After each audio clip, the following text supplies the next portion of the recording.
Comment bien commencer dans les paris sportifs? Alors si vous êtes nouveau et que vous vous sentez prêt à vous lancer dans le grand bain, je vais vous donner dans cette vidéo des éléments importants à prendre en compte pour partir du bon pied. Avant ça, bien sûr, je vous laisse le temps de me laisser un petit pouce bleu. Abonnez-vous à la chaîne si ce n'est pas encore fait. Et puis bien sûr, activez la cloche de notification si vous voulez recevoir mes vidéos dès que je les mets en ligne. Alors avant toute chose, est-ce que vous avez l'âge légal pour parier? En France, au Luxembourg, en Suisse ou encore au Canada, c'est 18 ans. En Belgique, c'était 18 ans jusqu'en 2017 et ça a changé pour passer à 21 ans comme l'âge légal pour aller au casino. Alors je sais qu'il y a des Belges qui me regardent. Si je me trompe, dites-le moi en commentaire. Mais a priori, j'ai vérifié et c'est bien 21 ans en Belgique. Alors il faut bien commencer quelque part et la première chose à faire va être de définir son budget.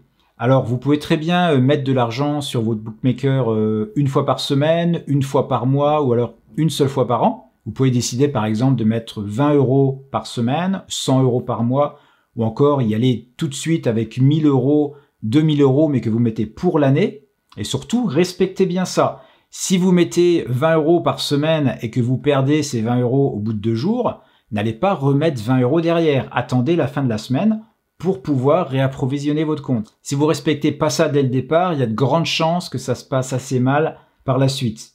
Dans tous les cas, je vous recommande de débuter avec un petit budget entre 100 et 500 €. C'est largement suffisant pour débuter, car n'oubliez pas, vous êtes en période d'apprentissage. Donc n'essayez pas de gagner gros dès le départ. Ça, c'est la première erreur que font tous les parieurs débutants.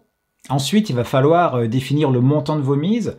Alors moi, ce que je recommande, c'est de ne pas dépasser les 2%. Vous pouvez monter jusqu'à 3%, mais n'allez pas au-delà. Ça sert à rien. Honnêtement, vous allez parier avec la peur au ventre et c'est pas ce qu'on recherche dans les paris sportifs. Ensuite, il va falloir choisir sur quel sport parier. Alors j'ai bien dit le sport, parce que je vous conseille de ne choisir qu'un seul sport, surtout si vous faites vos analyses. Parce que si vous commencez à parier sur le foot, sur le basket, sur le tennis, ça va prendre énormément de temps pour faire vos analyses correctement. Et honnêtement, avec plus de un sport, ça va être très difficile à gérer et vous allez forcément rater des choses. Et quand on rate des choses, eh bien c'est souvent là qu'on fait des erreurs. Alors de préférence, choisissez un sport que vous connaissez bien. Ne faites pas l'erreur que j'ai fait à mes débuts. Quand je suis arrivé en Angleterre, j'ai commencé à aller parier sur le cricket, alors que je connaissais absolument rien aux règles et j'ai perdu pas mal d'argent. Donc ensuite, je me suis réorienté sur le foot, ce que j'aurais dû faire dès le départ, et ça s'est beaucoup mieux passé. Et puis, selon le sport que vous choisissez, ce serait encore mieux si c'est un sport, évidemment, qui se parie toute l'année. Le foot, il n'y a pas de problème, vous trouverez toujours une ligue qui est en cours, même en été. Alors que si vous pariez sur des sports comme le baseball ou encore le cyclisme, vous allez avoir plusieurs semaines dans la saison où il n'y aura absolument aucun pari à placer. Ensuite, il va bien évidemment falloir choisir votre bookmaker. Alors, certaines personnes font le choix de parier au bureau de tabac. Bon, moi, j'ai aucun problème avec le bureau de tabac. Vous pouvez très bien le faire là-bas. Sauf que c'est très bien quand vous avez un pari à placer par semaine. Mais si vous commencez à en placer 100 par mois, là, ça va devenir un peu plus contraignant. Il va falloir penser à placer vos paris autrement, c'est-à-dire à les faire directement en ligne. Alors, en ligne, vous avez ce qu'on appelle les sites Argel, qui sont les sites autorisés à pratiquer en France. Alors lequel choisir? Eh bien en fait, la plupart des sites Argel proposent le même type de service. Vous aurez autant de paris différents, vous aurez des codes similaires. Donc après, c'est au goût de chacun, je dirais, selon la convivialité du site, selon l'ergonomie, il y en a qui plaisent plus à d'autres. Bon, vous en avez plein, vous avez Unibet, vous avez BetClick, Winamax, bwin, Parions Sport. Moi, j'ai aucun partenariat avec ces bookmakers, donc je ne vais pas vous en recommander un plus particulièrement. Mais disons, globalement, ils se valent à peu près tous. Alors, il existe une autre option, c'est de parier sur ce qu'on appelle les bookmakers.com. C'est des bookmakers qui ne sont pas régulés en France, mais il est quand même possible d'y parier si on utilise un moyen un peu détourné en passant par ce qu'on appelle un broker. Mais je vous dirais que avant de passer à cette étape, voyez vraiment si les paris sportifs, c'est quelque chose qui est fait pour vous et que si vous y gagnez un peu d'argent sur les bookmakers Argel, vous pourrez franchir le pas et passer à quelque chose d'un peu plus sérieux après 3 ou 4 mois de pratique.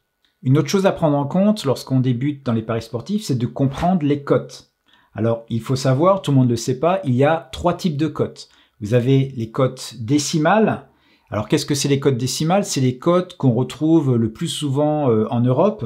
Pour faire simple avec le système décimal, dites-vous que toute cote supérieure à 2 signifie que vous aurez moins de 50% de probabilité de gagner votre pari. Ça ne veut pas dire que vous n'allez pas le gagner, mais la probabilité n'est pas en votre faveur. Ensuite, on a un autre système de cotes qui s'appelle le money line, ou alors ce qu'on appelle aussi les cotes américaines. Donc vous l'avez compris, c'est un système qu'on retrouve principalement en Amérique du Nord. Ce sont des cotes qui sont précédées de plus ou de moins. Vous avez par exemple plus 300. Alors qu'est-ce que ça signifie?